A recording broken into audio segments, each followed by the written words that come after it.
প্রিয় শিক্ষার্থীরা, আসসালামু আলাইকুম। আশা করি সবাই ভালো আছো। আজকে আসলাম আরেকটি নতুন পর্বে, নতুন অধ্যায় 4 সাধারণ ভগ্নাংশের অঙ্ক নিয়ে আজকে আলোচনা করব। তো আজকে আমি আলোচনা করব 49 থেকে 52 পৃষ্ঠা পর্যন্ত। তো তোমরা অবশ্যই শেষ পর্যন্ত ক্লাসে দেখবে। আমি তোমাদেরকে সহজ করে বুঝে দেওয়ার চেষ্টা করব এবং এই 4টা পৃষ্ঠার অঙ্ক যদি তোমরা দেখো তাহলে তোমরা অনেক কিছুই শিখে যাবা, ঠিক আছে?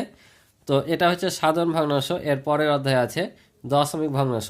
তো এমনি নর্মালি ভগ্নাংশ হচ্ছে দুই প্রকার। ভগ্নাংশ দুই প্রকার, একটা হচ্ছে সাধারণ ভগ্নাংশ, একটা হচ্ছে দশমিক ভগ্নাংশ। তো আমরা প্রথমে সাধারণ ভগ্নাংশ শিখব, তারপরে দশমিক ভগ্নাংশ পরবর্তী অধ্যায়ে যখন যাব তখন শিখব, ঠিক আছে? তো ভগ্নাংশটা কি?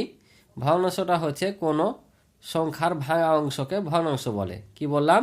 কোনো সংখ্যার ভাঙা অংশকে ভগ্নাংশ বলে। এখন সাধারণ ভগ্নাংশ কত প্রকার? সাধারণ ভগ্নাংশ, কারণ ভগ্নাংশ হচ্ছে দুই প্রকার, সাধারণ ভগ্নাংশ আর হচ্ছে দশমিক ভগ্নাংশ। এখন সাধারণ ভগ্নাংশের মধ্যে প্রকারভেদ আছে, যে সাধারণ ভগ্নাংশ কয় প্রকার? 3 প্রকার। একটা হচ্ছে প্রকৃত ভগ্নাংশ, অপ্রকৃত ভগ্নাংশ আর হচ্ছে মিশ্র ভগ্নাংশ। এই যেখানে দেওয়া আছে দেখো, ভগ্নাংশ, প্রকৃত ভগ্নাংশ, অপ্রকৃত ভগ্নাংশ, মিশ্র ভগ্নাংশ সবগুলোই দেওয়া আছে। যে সাধারণ ভগ্নাংশ হচ্ছে 3 প্রকার, প্রকৃত, অপ্রকৃত ও মিশ্র। এই যে ভগ্নাংশ হচ্ছে কোনো কিছুর ভাঙ্গা অংশকে গাণিতিকভাবে প্রকাশ করাকে ভগ্নাংশ বলে, ঠিক আছে? এভাবে লিখবা যে কোনো কিছুর ভাঙ্গা অংশকে গাণিতিকভাবে প্রকাশ করাকে ভগ্নাংশ বলে, অথবা কোনো সংখ্যার ভাঙ্গা অংশকেই ভগ্নাংশ বলে। তো এটার চাইতে এটা বেটার হবে, হয় লিখবা। আর প্রকৃত ভগ্নাংশ, এখানে সংজ্ঞা দেওয়া আছে সব, তোমরা এখান থেকে উঠে নিবা। যে ভগ্নাংশের লব ছোট এবং হর বড় তাকে প্রকৃত ভগ্নাংশ বলে। যেমন দেখো 3/4, 8/9। অপ্রকৃত ভগ্নাংশ, যে ভগ্নাংশের লব বড় এবং হর ছোট তাকে অপ্রকৃত ভগ্নাংশ বলে। যেমন দেখো এই যে লব বড় হর ছোট, এটা লব বড় হর ছোট।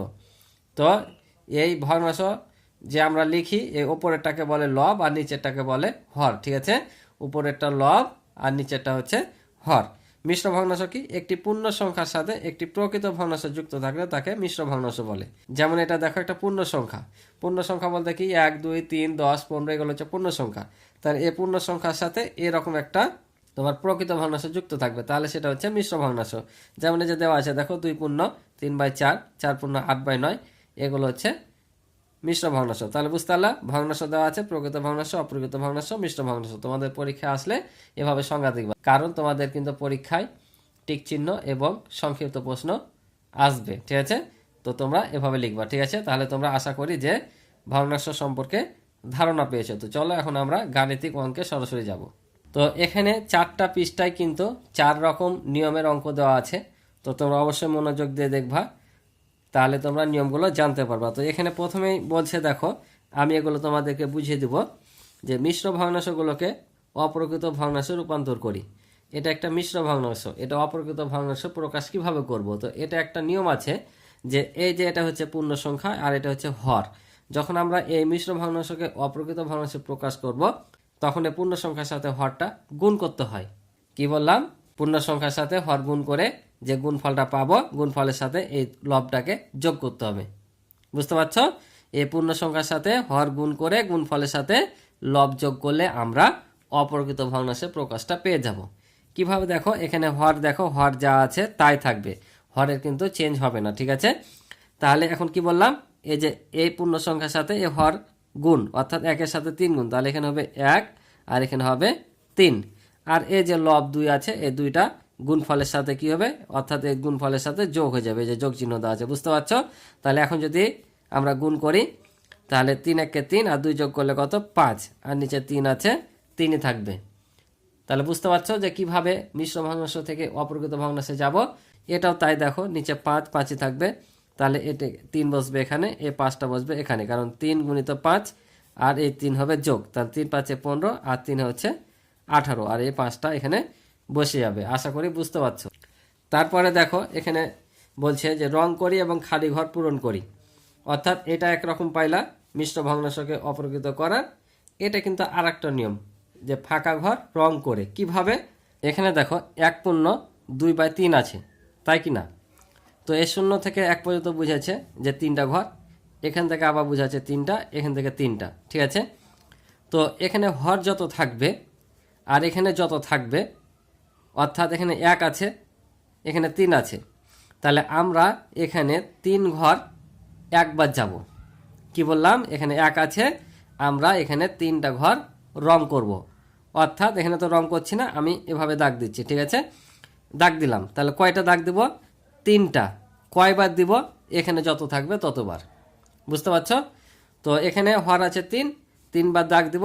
কতবার দিব, এখানে যে পূর্ণ সংখ্যাটা থাকবে যতবার থাকবে ততবার এখানে আমরা দাগ দেবো, ঠিক আছে। যেহেতু এখানে 1 আছে তাই 3বার কয়বার নিলাম, 1বার নিলাম, অর্থাৎ 1 পর্যন্ত। আর উপরে কত আছে দেখো, 2, তাহলে উপরে যে সংখ্যাটা থাকবে ততবার আমরা এখানে নিব। তাহলে কি বললাম, যে হর যত থাকবে আর এখানে যত থাকবে ততবার হরের সমান এখানে রং করব, আর লব যত থাকবে ততবার একবার রং করব। অর্থাৎ এখানে হর 3 আছে, এখানে 1 আছে, তাই 3টা ঘর একবার নিলাম, আর লব 2 আছে, 2 নিলাম।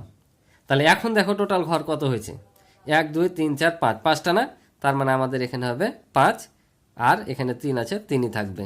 এটাই হলো অপ্রকৃত ভগ্নাংশ।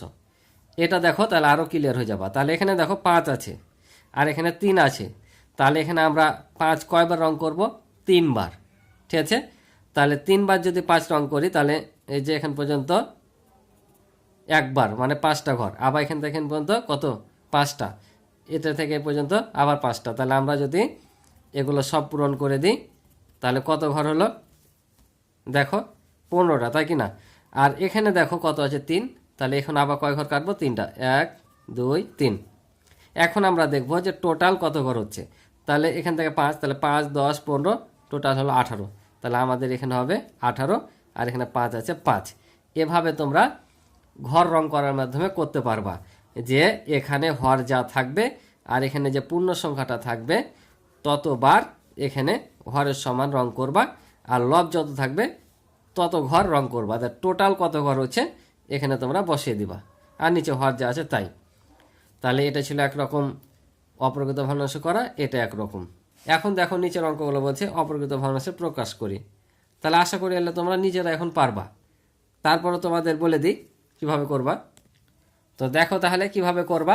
এখন তোমাদের আর কোনো ফর্মুলা তো যা লাগবে না, ফাঁক ঘরও পূরণ করে করতে হবে না, এখন তোমরা ডাইরেক্ট করতে পারবা আশা করি। দেখো কিভাবে, এই পূর্ণ সংখ্যার সাথে হর গুণ করব। তাহলে গুণ করলে কি হবে, 3 × 6, তার সাথে লবটা যোগ হয়ে যাবে, তাহলে 1 আছে, তাহলে 6 সাথে 1 যোগ করলে কত, 7, তাহলে উপরে 7 নিচে 2 হয়ে গেল। এটাও তাই, নিচে কিন্তু হরটা যা আছে তাই থাকবে। তাহলে এটার সাথে এটা গুণ করলে 6 × 12, 12 সাথে 5 গুণ করলে হবে 17। এটাও তাই হবে, 4 9 36, আর 4 যোগ করলে হবে 40। এটা 10 2 কত, 20, আর 7 যোগ করলে হচ্ছে 27, আর নিচে 10। এই যে মিশ্র ভগ্নাংশ থেকে অপ্রকৃত ভগ্নাংশ রূপান্তর হয়ে গেল, ঠিক আছে। আশা করি বুঝেছে। এবার আমরা পরের পৃষ্ঠায় যাই, কি আছে দেখি। এবার পরের পৃষ্ঠায় আমরা শিখব 50 পৃষ্ঠায়, যে আমরা কিভাবে অপ্রকৃত ভগ্নাংশকে মিশ্র ভগ্নাংশে রূপান্তর করতে পারি। এবার আমরা কি শিখব, এর আগে শিখলাম মিশ্র থেকে অপ্রকৃত, এবার অপ্রকৃত থেকে মিশ্র ভগ্নাংশ শিখব কিভাবে। তো আমরা দেখে নিই, এখানেও কয়েকটা নিয়ম এদের দেওয়া আছে। তো এখানে প্রথমে দেখো, এখানে কত দেওয়া আছে, 7/3। প্রথমে আমরা ফাঁকা ঘর পূরণ করে শিখে নিই, ঠিক আছে। সবটাই শেখার দরকার আছে, আর পরীক্ষায় যখন পড়বে তখন তোমরা যেটা শর্টকাট সেটা করবা, ঠিক আছে। তাহলে এখানে দেখো 3 আছে, তাহলে আমি 3 করে কয়বার নিতে পারবো, এখানে যেহেতু 7 আছে তাহলে আমি 3 করে 2বার নিতে পারছি, একবার নিলাম আর একবার নিতে পারছি, তাহলে কত, 6 ঘর হয়ে গেল। তাহলে 3 2 6, তাহলে 7 থেকে 6 বার দিলে কত, 1 থাকছে, তার মানে আমরা এখানে আবারও 1 নিতে পারছি। তাহলে টোটাল দেখো 7 ঘর হয়ে গেল, তাই না। তো আমরা পূর্ণ সংখ্যা কত পেলাম, অর্থাৎ 3 করে কবে নিতে পারছি, একবার 2বার নিতে পারছি, তাই না। তাহলে আমরা এখানে বসাবো 2, আর যত ঘর বাকি থাকলো সেটা হবে ওপরে, আর এর নিচে বসবে 3। বুঝতে পারছো। তাহলে আমরা নিচে যত থাকবে যতবার নিতে পারবো, অর্থাৎ 3 আছে, এখানে 3 কয়বার করে নিতে পেরেছি, 2বার করে, তো যতবার নিতে পারবো সেটা বসবে এখানে, আর যেটা বাকি থাকবে সেটা বসবে এখানে, আর নিচে বসবে হরটা। অর্থাৎ এটা বুঝাচ্ছে যতবার আমরা নিতে পারবো এটা ভাগফল, কারণ যখন আমরা অপ্রকৃতকে মিশ্র ভগ্নাংশে প্রকাশ করব তখন এই হর দিয়ে লবকে ভাগ করতে হয়, আর ভাগফলটা বসে এখানে, আর ভাগশেষটা বসে উপরে, আর যেটা ভাগ করি আমরা হরটা নিচেই থাকে। বুঝতে পারছো। তাহলে এবার নিচেরটা দেখো, এটাও সেমভাবে। তো এখানে 16 আছে, তো 16 এখানে আমরা 5 কয়বার নিতে পারছি, 3 5 15, 3বার করে না। তো আমরা এখানে আগে 16টা দাগ পূরণ করে নিব। তো 16 দাগ যদি পূরণ করি, এই পর্যন্ত 5 ঘর 5 ঘর করে আছে, তার মানে এ পর্যন্ত 5টা, এ পর্যন্ত 5টা, এ পর্যন্ত 5টা, তাই কি না? আর এটা নিলে হবে 16টা, অর্থাৎ এখান থেকে শুরু করে এই ঘর পর্যন্ত 16টা। আমি সবগুলো দাগ দিলাম না, তাহলে 16টা। তাহলে আমি 5 করে নিতে পারছি কয়বার? একবার, দুইবার, তিনবার নিতে পারছি। তাহলে এই যে এখানে বসবে 3, যতবার নিতে পারছি, ঠিক আছে। আর বাকি থাকলো কত? একটা, এই 1 বসবে এখানে, আর এখানে 5 যা আছে তাই। বুঝতে পারছো? আমরা উপরে যেটা থাকবে সেটা কিন্তু আমরা পূরণ করে দেব। তারপর নিচে যত থাকবে, কতবার নিতে পারছি সেটা বসবে এখানে, আর যেটা নিতে পারবো না অর্থাৎ খণ্ড হয়ে থেকে যাবে সেটা বসবে এখানে। যেমন 1 আর নিতে পারছি না, 5-এর কম, তাহলে একটা হবে এখানে, আর এটা হবে নিচে, অর্থাৎ হর যেটা আছে সেটাই। অর্থাৎ এটা আমরা ভাগ করলে ভাগফলটা এখানে বসবে, ভাগশেষটা এখানে, আর এর নিচে হর যেটা থাকবে সেটা এখানে।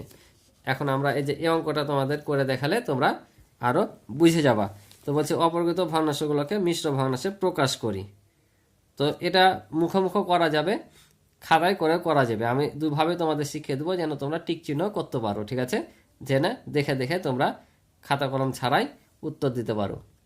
তো দেখো, প্রথমে তোমাদের আমি একটা ভাগ করা স্টাইলে শিখিয়ে দিই।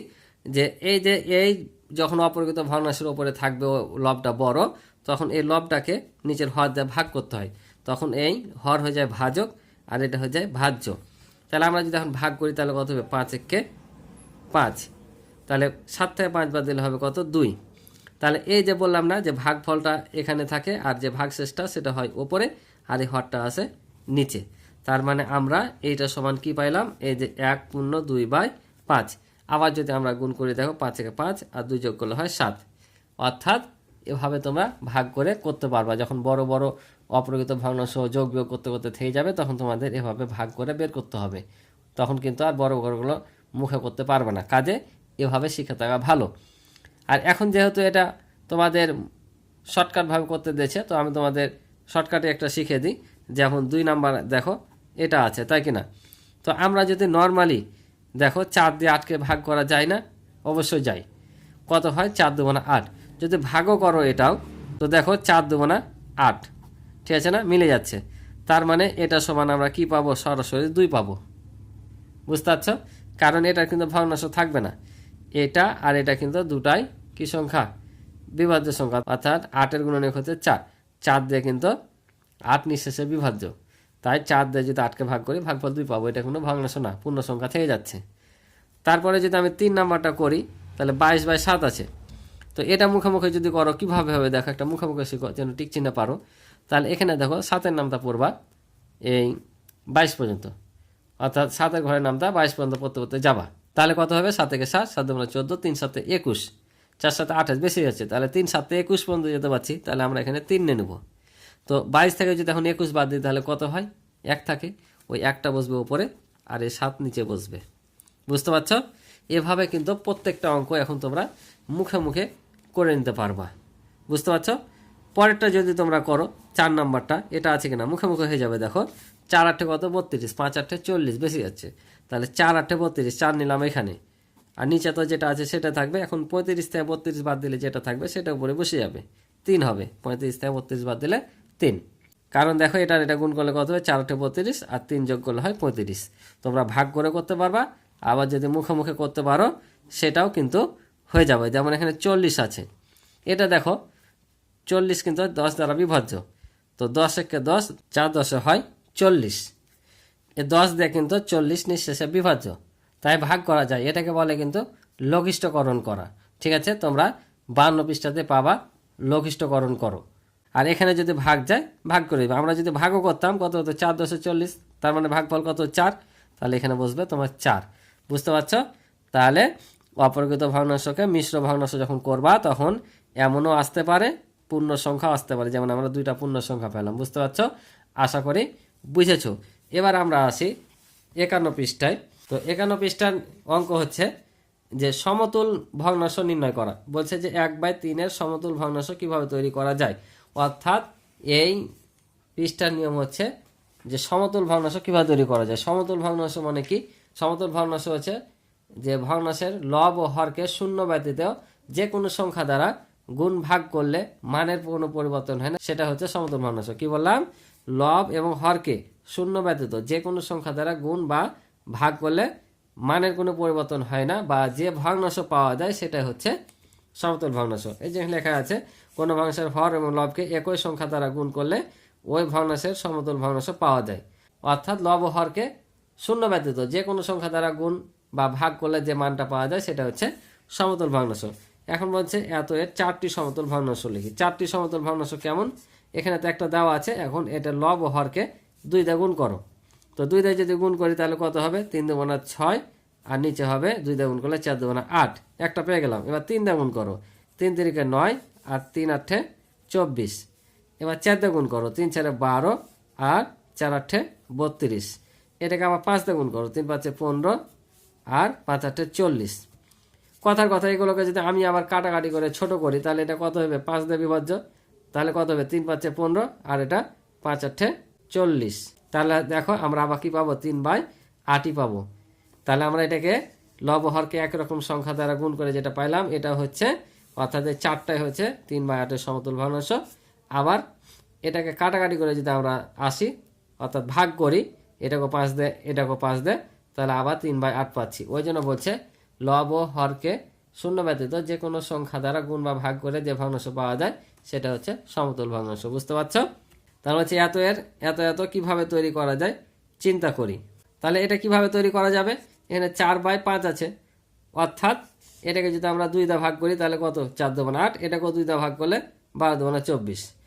এটাকে যদি আমরা 4 দিয়ে ভাগ করি, দেখো 4 দুগুণা 8, এটাকে যদি 4 দিয়ে ভাগ করি 4 6 24। এটা যেমন গুণ করে বের করলাম, এটা ভাগ করে। এটা কি হবে? এটাকে 8 দিয়ে যদি ভাগ করি তাহলে কত? 8 একে 8, এটাকে যদি আমরা 8 দিয়ে ভাগ করি 3 8 24। বুঝতে পারছো? এভাবে করতে হবে। এটা তাহলে কিভাবে করবো দেখো, এ খালি ঘরের সংখ্যাগুলো নির্ণয় করি। এখানে আছে 3/7, 9 ফাঁকা ঘর দেওয়া আছে। তাহলে আমরা কি করব? আমরা প্রথমত দেখব যে এটাকে কত দিয়ে গুণ করে 9 পেয়েছি। 3কে 3 দিয়ে গুণ করে 9 পেয়েছি। তাহলে এই 3কে যেহেতু 3 দিয়ে গুণ করে 9 পেয়েছি, তাহলে আমরা এই হরকেও 3 দিয়ে গুণ করবো। অর্থাৎ উপরে যা পাবো নিচে তাই করবো, নিচে যা পাবো উপরে তাই করবো। তাহলে এটাকে 3 দিয়ে গুণ করে 9 পেয়েছি, এটাকে 3 দিয়ে গুণ করলে 3 7 21 পাবো। বুঝতে পারছো? এবার দেখো এটাকে কত দিয়ে গুণ করে 18 পেয়েছি। তুমি ভাগ করেও কেন করতে পারো, তো ভাগের চাইতে গুণ করি তাহলে ভালো হবে। এটাকে কত দিয়ে গুণ করে 18 হয়েছে? 2 দিয়ে। 9 দুগুণা 18, তাহলে এটাকেও 2 দিয়ে গুণ করবো, তাহলে কত হবে? 5 দুগুণা 10। এবার দেখো এই দিক থেকে এদিক কমে গেছে, এখানে বেড়েছিল এখানে কমে গেছে।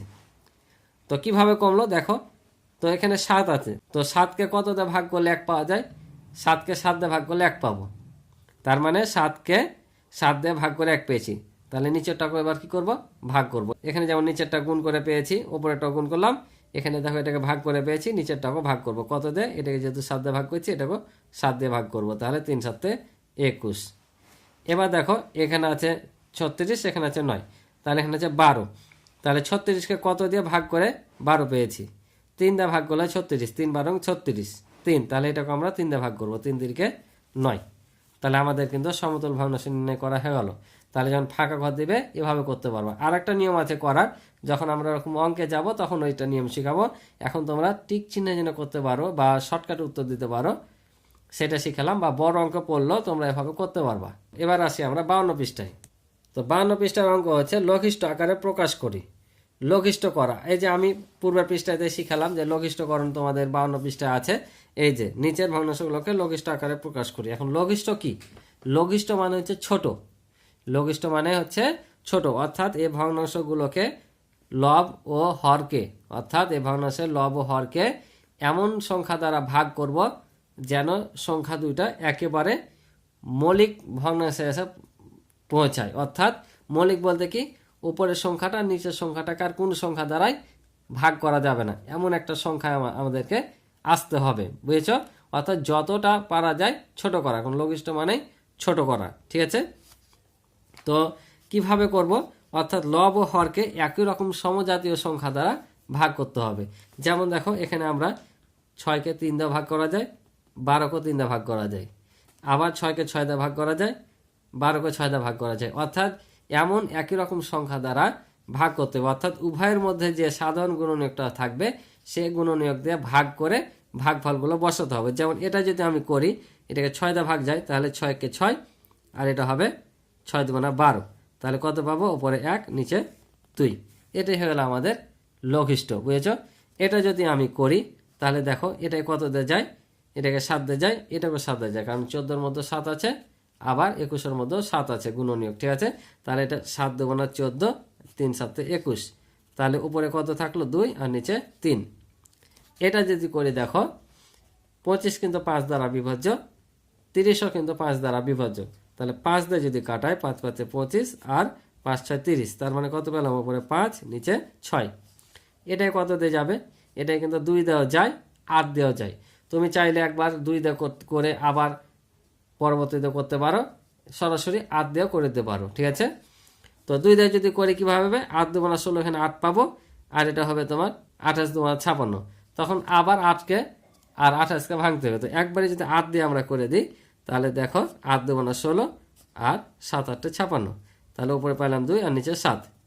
এটাকে যদি ভাঙি তাহলে কত পাবো, দেখো 7 দিয়ে যাবে, এটাকে 7 দেয়, 5 7 35, আর এটা হচ্ছে 6 7 42, তার মানে উপরে 5 আর নিচে 6। এটা কত দিয়ে যাবে, দেখো এটা 20 দিয়ে কিন্তু যাবে, 20 1 20, আর এটা হচ্ছে 4 20 80, তাহলে এটা কত পেলাম, 1/4। বুঝতে পারছ? এটা চাইলে তুমি ছোট করেও করতে পারতা। কিভাবে, আমি যদি এটাকে একবারই না পারি, অনেকবারও করতে পারবো। দেখো এটাকে প্রথমে 2 দিয়ে ভাঙবো, 10 দুগুণা 20, আর এটা 40 দুগুণা 80, আবারও 2 দিয়ে, তাহলে 5 দুগুণা 10 আর 20 দুগুণা 40। এবার কত দিয়ে দেখো 5 5 1 5, 4 5 20, তাহলে কত পেলাম, 1/4। তুমি এটা যত রকমভাবে করতে পারো করতে পারবা। যদি একবারই পারো একবারই করে দিবা, তাহলে এভাবে বেশি সময়ও লাগবে না, তাড়াতাড়ি হয়ে যাবে। তাই তোমরা নামটা মনে রাখবা এবং যতটা পারো কাছাকাছি করবা, তাহলে একবারে তোমরা শর্টকাটে পেয়ে যাবা। তো আজকে এই পর্যন্ত ছিল এই পর্বের অঙ্ক। আশা করি তোমরা অঙ্কগুলো বুঝেছো। ক্লাসটি ভালো লাগলে এবং কিছু শিখে থাকলে অবশ্যই চ্যানেলটি সাবস্ক্রাইব করে আমার পাশে থাকবে এবং ভিডিওতে লাইক ও কমেন্ট করে তোমাদের মতামতগুলো জানাবে। আর ইতিপূর্বে যারা চ্যানেলটি সাবস্ক্রাইব করে রেখেছো তাদেরকে অসংখ্য ধন্যবাদ। তো আজকে এ পর্যন্ত, দেখা হবে পরবর্তী নতুন পর্বে। আল্লাহ হাফেজ।